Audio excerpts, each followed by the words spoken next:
আজ তোমাদের জন্য নিয়ে এলাম সহজ সহজ সরলভাবে একটা চাট রেসিপি, যাকে বলা যায় ওয়ান পট চাট। একদম সত্যি বলছি, অপূর্ব হয়েছিল খেতে, এত দারুণ হয়েছে, ফাটাফাটি কাড়াকাড়ি বলতে পারো। তো এখানে আমি কাবলি ছোলাটা ওভারনাইট ভিজিয়ে রেখেছিলাম।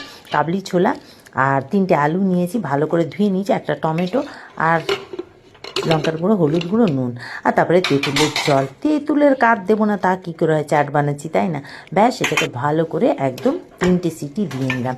3টে সিটি দেবার পর এটাকে নামিয়ে নিলাম, মানে ঠান্ডা করে নিলাম। ঠান্ডা করার পর ঢাকাটা খুলে আলুগুলোকে বার করে নিলাম, আলুগুলো ম্যাশ করে নিলাম। তোমরা চাইলে গ্রেডও করে নিতে পারো। তারপরে টমেটোর ওপরের স্কিনটাকে বার করে নিলাম, টমেটোর আর কাবলি ছোলাটাকে টমেটো দিয়ে ম্যাশ করে নিলাম। ব্যাস, তারপরে আবারও এর মধ্যে দিয়ে দিলাম বিট নুন, ধনে পাতা কুচি আর একটু ভাজা জিরের গুঁড়ো, গরম মশলার গুঁড়ো দিয়ে এটাকে লো হিটে বসিয়ে রাখলাম।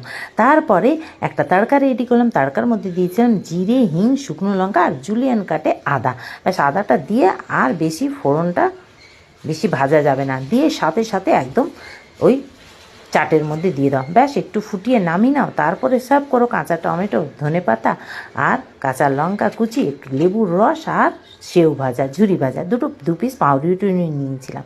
তোমরা চাইলে কাঁচা পেঁয়াজও দিতে পারো। কেমন লাগলো জানিও, সত্যি বলছি অপূর্ব হয়েছে, ট্রাই করে দেখো। Sunday special.